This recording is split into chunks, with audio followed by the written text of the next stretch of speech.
Olá, meus amigos. Estou aqui trabalhando de casa, como muitos de vocês, evitando sair por causa do surto de coronavírus. Aqui, o centro universitário onde eu dou aula não está tendo não tem aulas presenciais, as escolas públicas também não têm aulas presenciais, muitas igrejas estão fechando as portas na hora do culto, várias medidas estão sendo tomadas. E eu resolvi publicar um novo vídeo extraordinário essa semana para falar do coronavírus.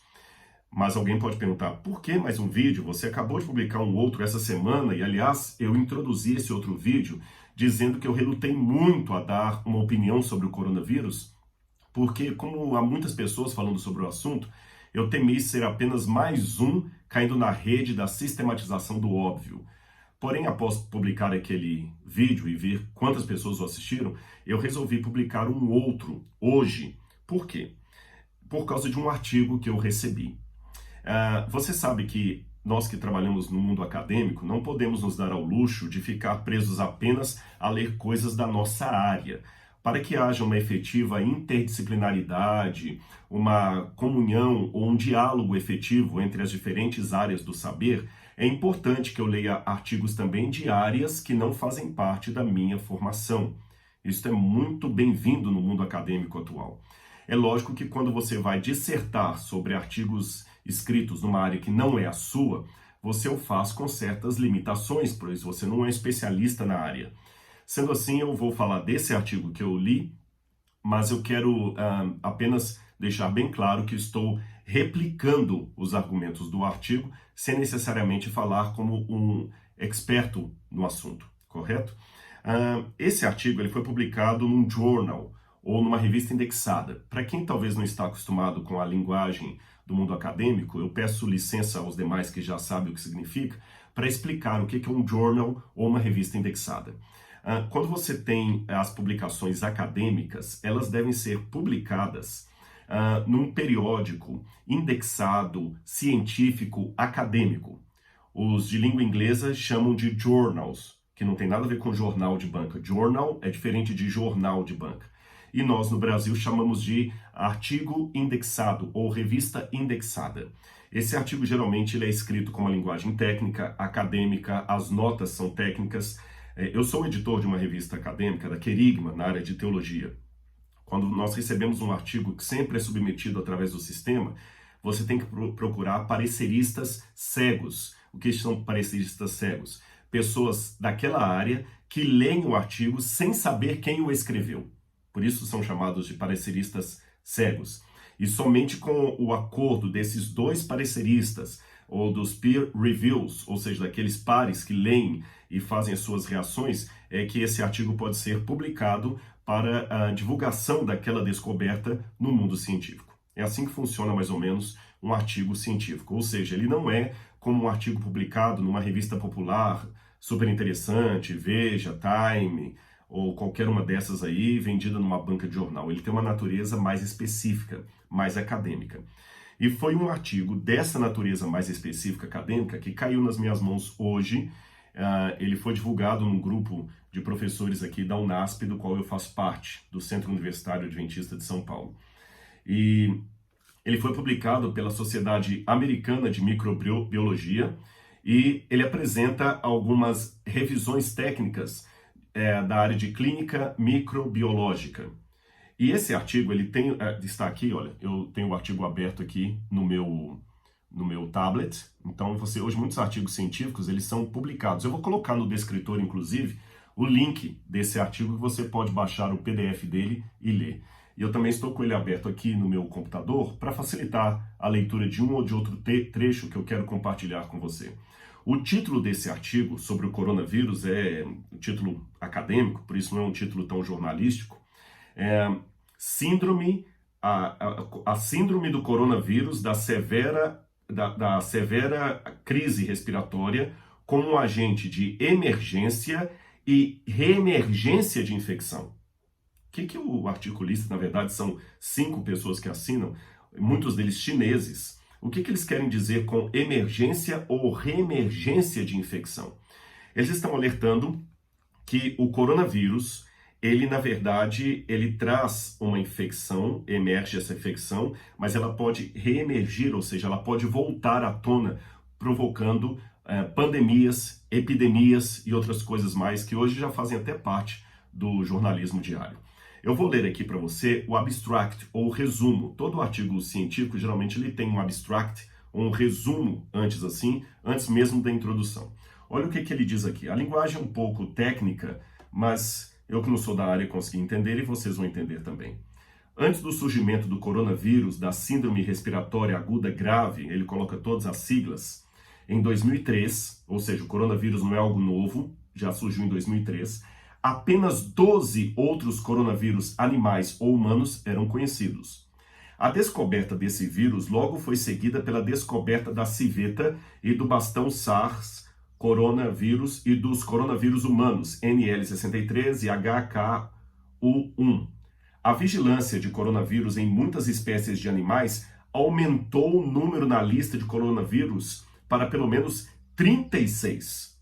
A natureza explosiva da primeira epidemia de SARS, a alta mortalidade e a sua reemergência transitória 1 ano depois das interrupções econômicas, levaram a uma corrida às pesquisas dos aspectos epidemiológicos, clínicos, patológicos, imunológicos, virológicos e outros aspectos científicos básicos do vírus e da doença.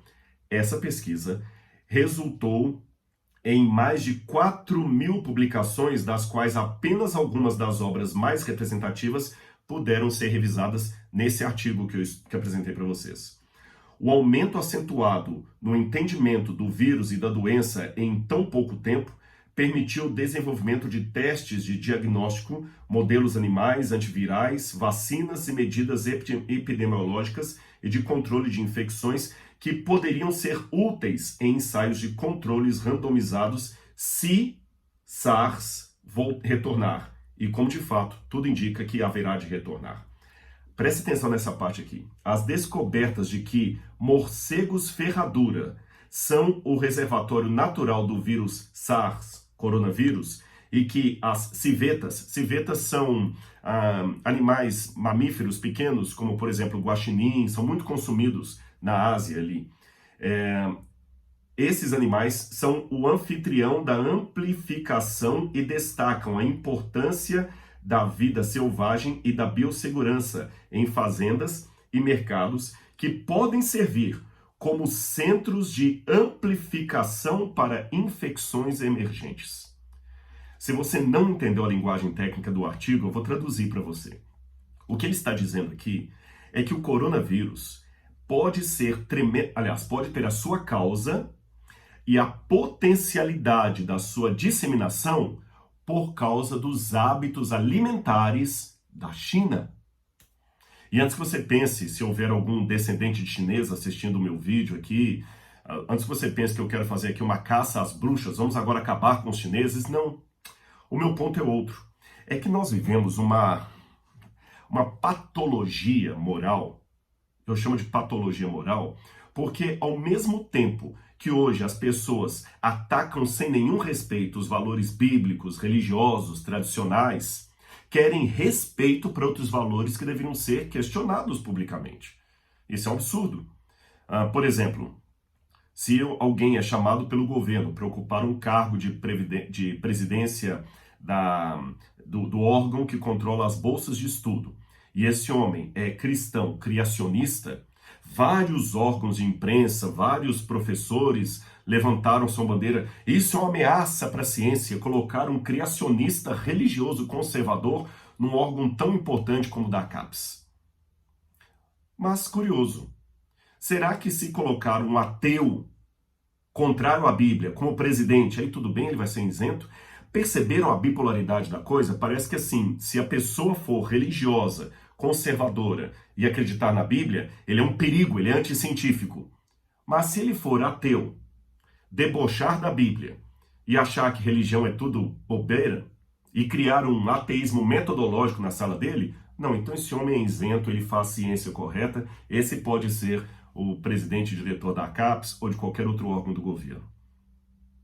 Você percebeu? E você pode estar perguntando, mas o que tem esse exemplo que você está dando a ver com a questão do coronavírus? É que se hoje nós falarmos que, pelas bases bíblicas, está errado comer tudo que se come na China, que pelas bases bíblicas está errado permitir que os índios continuem tendo algumas práticas que eles têm, haverá de surgir muitos antropólogos e sociólogos dizendo esses crentes missionários querendo mudar a cultura indígena, não respeitando a antropologia dos índios, querendo colocar Bíblia nos índios, querendo colocar agora Bíblia na cultura da China. Devemos respeitar a cultura dos chineses. Se os chineses comem cachorro, comem vaca, comem qualquer coisa que eles quiserem, comem rato, deixe-os comer. Curioso, né? Com exceção do grupo dos veganos, que apregoam com força aí um vegetarianismo pela proteção dos animais, há um outro grupo que acha que a gente tem que respeitar a cultura alheia. Se eu chegar hoje para um chinês e falar que ele não deveria comer carne de porco, porque a Bíblia apresenta que isso é errado, não, você tem que respeitar a cultura do chinês. E a gente passa vistas grossas sobre muitas práticas da nossa sociedade que deveriam ser combatidas e questionadas com base numa visão mais conservadora de vida e de sociedade, e nós não fazemos isso. Aí vem um artigo científico e mostra que o coronavírus pode e tem influência direta naquilo que os chineses estão consumindo, comercializando e espalhando pelo mundo. Eu vou ler mais um pedaço do artigo aqui na página 683, para você ver que eu não estou exagerando no que eles dizem. Olha a parte do que dizem aqui. Olha como é que o artigo coloca como alerta. Os coronavírus estão bem conhecidos por sofrer recombinação genética, o que pode levar a novos genótipos e surtos, ou seja, o vírus vai se modificando geneticamente. A presença de um grande reservatório de vírus do tipo SARS, coronavírus, em morcegos ferradura, juntamente com a cultura de comer mamíferos exóticos no sul da China, é uma bomba relógio. A possibilidade do ressurgimento do coronavírus e de outros vírus de animais ou de laboratórios e, portanto, a necessidade de uma preparação eficaz para isso é algo que não deve ser negligenciado ou ignorado. O artigo está falando que se nós não falarmos que é errado comer tudo que os chineses estão comendo e não levantarmos contra isso e não percebemos que alguns tipos de carne, de alimentos, são nocivos e que eles estão trazendo mutação genética em alguns vírus e que isto é uma bomba relógio, nós vamos pagar um alto preço. Agora eu posso contar um segredo para você? Esse artigo que eu acabei de ler e mostro de novo aqui, ele não foi publicado agora nesse surto. Ele foi publicado em 2007. Em 2007, já havia um artigo falando que se nós não levantássemos contra alguns hábitos de alimentação do sul da China, isto viraria uma pandemia, e uma epidemia e depois uma pandemia. Palavras que agora você conhece o significado porque estão aí nos jornais. Isto foi publicado em 2007. E o que as mídias fizeram? Nada. O que os cientistas, assim, de maneira mais popular, que escrevem para periódicos, falaram? Nada. O que as indústrias de alimentos falaram? Nada. Eu titubeei a falar de cientistas aqui, porque houve, a bem da verdade, alguns que tentaram alertar aqui, como esses que assinaram, inclusive vários deles chineses. Mas eu digo assim, a grande massa do mundo acadêmico não falou nada. Pelo contrário, eu vejo de novo nessa patologia moral, como eu expressei ao falar da sociedade moderna, às vezes um professor ridicularizando a Bíblia e gravando um vídeo com um baita de um charuto na boca. E falando, não, esse livro não é científico, não é para levar a Bíblia a sério. A Bíblia não é um livro que foi escrito com princípios científicos. E fumando um baita de um charuto aqui, primeiro que eu não sei o que é que o charuto ajuda num vídeo como esse. E segundo, que 99,9% dos artigos indexados, publicados sobre cânceres de pulmão e tudo mais, atribui uma relação tremenda, vetorial, entre a causa do hábito de fumar e aquilo ali. A poluição que o cigarro causa, como que o cigarro faz mal para a saúde. E agora, não só contentes em falar que a Bíblia é anticientífico e fumar, então fumar é científico? A pergunta que eu faço para alguns ateus que acusam a Bíblia de ser um livro pré-científico é científico o seu hábito de fumar? O seu hábito de fumar está corroborado pelas últimas publicações indexadas da ciência que você tão enaltece contra a Bíblia, que você tanto despreza? O seu hábito de fumar maconha e incentivar os seus alunos a fumarem maconha e querer brigar com o governo para deixar a maconha liberada, o hábito de fumar maconha está corroborado pelos artigos científicos? E não me venha com aquela ideia, não, mas a cannabis ela tem função medicinal. Não é disso que eu estou falando. Não estou falando da cannabis como função medicinal. Eu estou falando fumar maconha como vício. Não estou falando de usar cannabis como fim medicinal. Estou falando de fumar maconha como vício, ficar doidão. Tá certo? É isso que eu estou falando. Liberar drogas. Esses hábitos que você tem perante os seus alunos, ao momento que você ridiculariza tanto a Bíblia por ser anticientífica ou pré-científica, esses seus hábitos de vida estão corroborados pelos artigos científicos? O seu hábito de beber sempre com seus alunos uma chopada depois da aula está corroborado pelo que a ciência tem dito a respeito dos malefícios que o álcool traz ao seu organismo?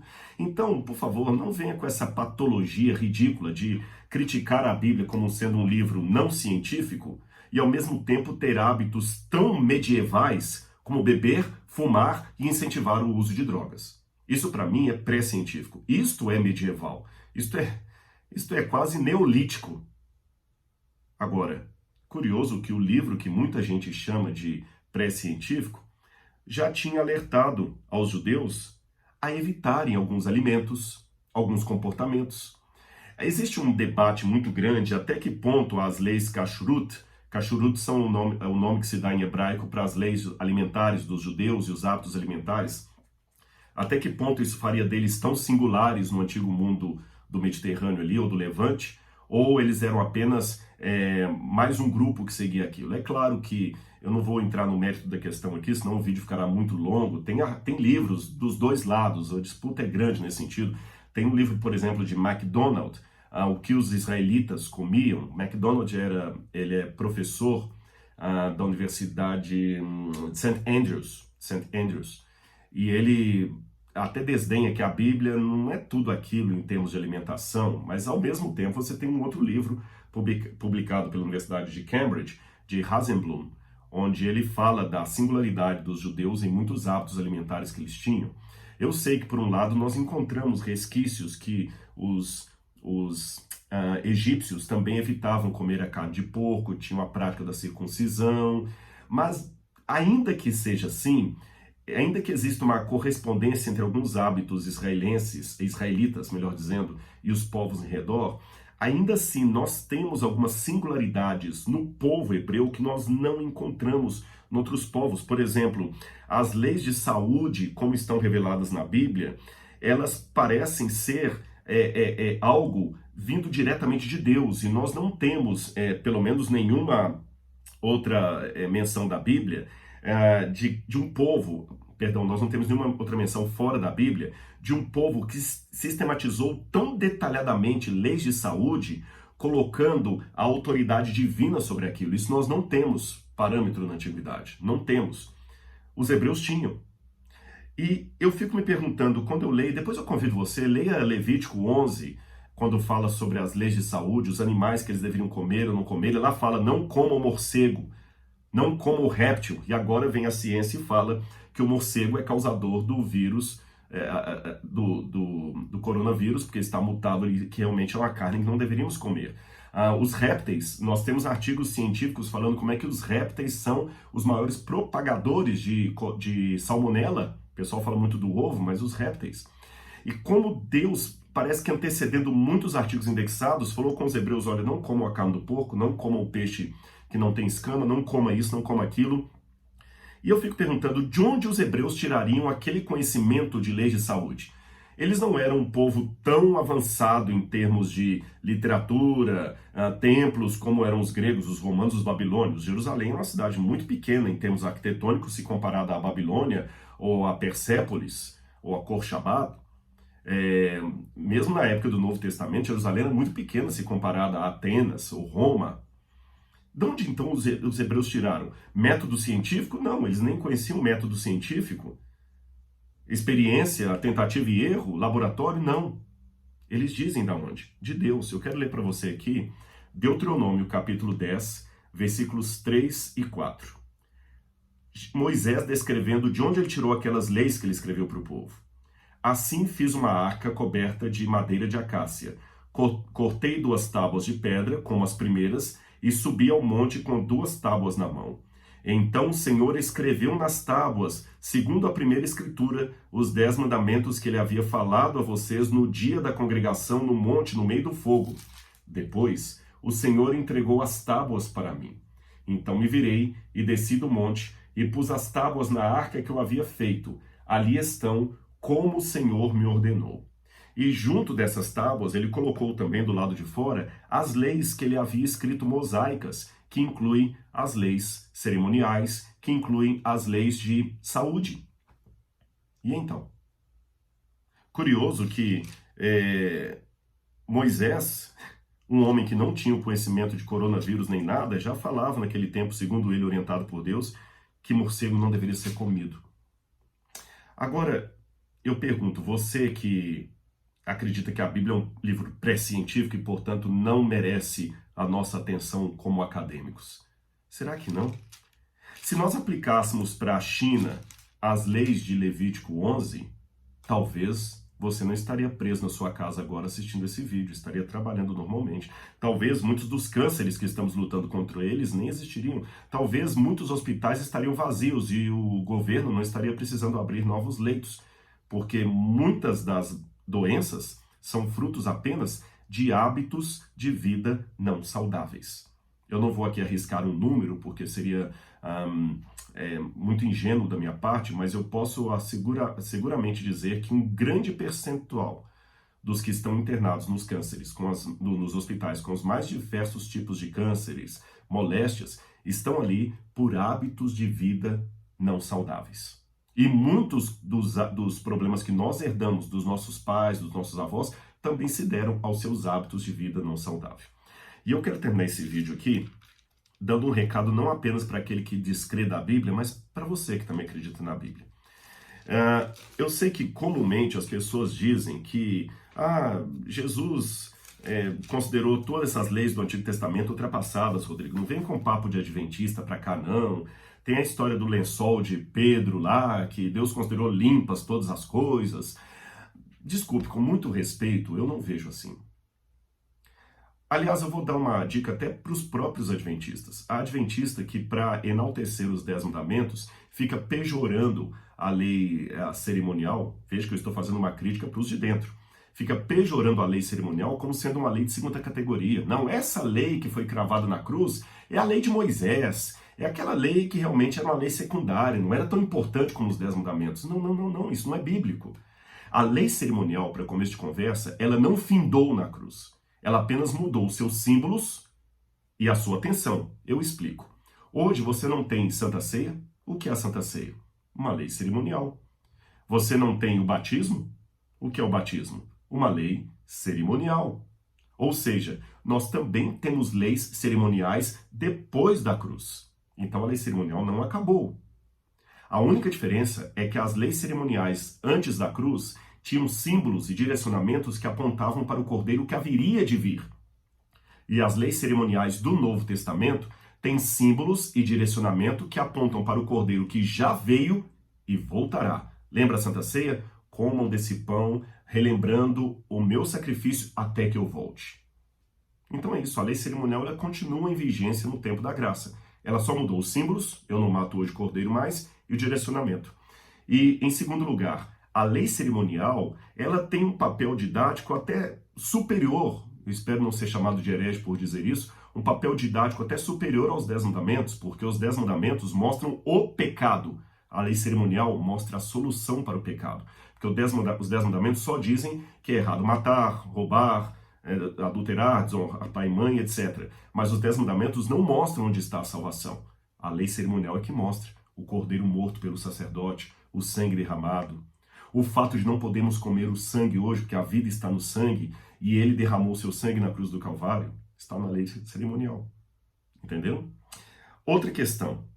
Para você que diz, mas isso tudo é coisa do passado, são sombras, olha o que Paulo disse aqui em 1 Coríntios, capítulo 10, dos versos 23 em diante. Ele discute a questão da carne sacrificada a ídolos. E Paulo diz, se você for a casa de uma pessoa comer, não questione o que ele vai pôr à mesa, não. Mas se ele falar que aquilo foi sacrificado a ídolo, não coma. Por uma questão de consciência, sua e dele. Sabe por quê? Porque, isso depois você pode ler na sua Bíblia, está aqui, porque se você come sabendo que aquilo é algo sacrificado a um ídolo, aquela pessoa não vai entender a sua fidelidade a Deus. Em outras palavras, o que Paulo quis dizer é o seguinte: os de fora conseguem até respeitar a minha diferença religiosa, mas eles não conseguem entender a minha incoerência religiosa. E aí o próprio Paulo fala, olha como é que ele termina isso aqui. Portanto, se vocês comem, ou bebem, ou fazem qualquer outra coisa, façam tudo para a glória de Deus. Ou seja, para Paulo, comida e bebida também faziam parte da doutrina e do estilo de vida cristão após a cruz do Calvário. Veja bem, se Deus anulou todas as leis de saúde do Antigo Testamento, agora pode comer de tudo, não tem nada a ver mais, isso é bobagem de adventista. Então por que ele fala que nós devemos comer ou beber para a glória de Deus? Então significa que existe uma forma de comer e beber que não é para a glória de Deus. E qual seria a forma de comer ou beber que não seria para a glória de Deus? Não seria talvez aquela em que eu desonro o templo do Espírito Santo, que é o meu corpo? Eu sei que a exegese do texto é um pouco mais ampla do que leis de saúde, mas estão incluídas ali. E Paulo continua dizendo, não se tornem motivo de tropeço nem para judeus, nem para não-judeus, nem para a igreja de Deus. Ou seja, se eu estou pregando sobre a Bíblia, sobre o discernimento do Espírito, e saio da igreja e tomo um copo de cerveja com os meus irmãos, porque hoje eu faço parte de um grupo de evangélicos mais descolado, que não é mais daquele jeito tradicional, que achava que bebida alcoólica era errado, será que eu estou dando um bom exemplo? Será que se eu como e bebo qualquer coisa de maneira indistinta, sem nenhuma regra, como se tudo fosse para a honra e glória de Deus, perceba, se eu como e bebo de qualquer coisa, como se tudo fosse para a honra e glória de Deus, que exemplo eu estou dando para o mundo? Se eu tenho uma Bíblia que eu digo acreditar nela, de Gênesis a Apocalipse, e essa Bíblia me diz que há alguns alimentos que eu não deveria comer, e eu como eu poderei evangelizar a China, que come de tudo? Como eu poderei dizer para eles que aquilo ali é errado? Os chineses precisam de salvação. E para mim, eles podem ser incluídos nisso que Paulo falou. Não sirvam de pedra de tropeço, nem para os judeus, nem para os gentios, nem para a igreja de Deus. Que pena. Em 2007, já haviam nos prevenido. Estamos apenas colhendo as consequências de nossa negligência às leis de saúde. Isso sim é algo a se pensar de maneira bíblica e também científica. Um grande abraço e se gostou desse vídeo, não esqueça de dar o seu like, ativar o sininho de notificações e partilhar com seus amigos. Um abraço.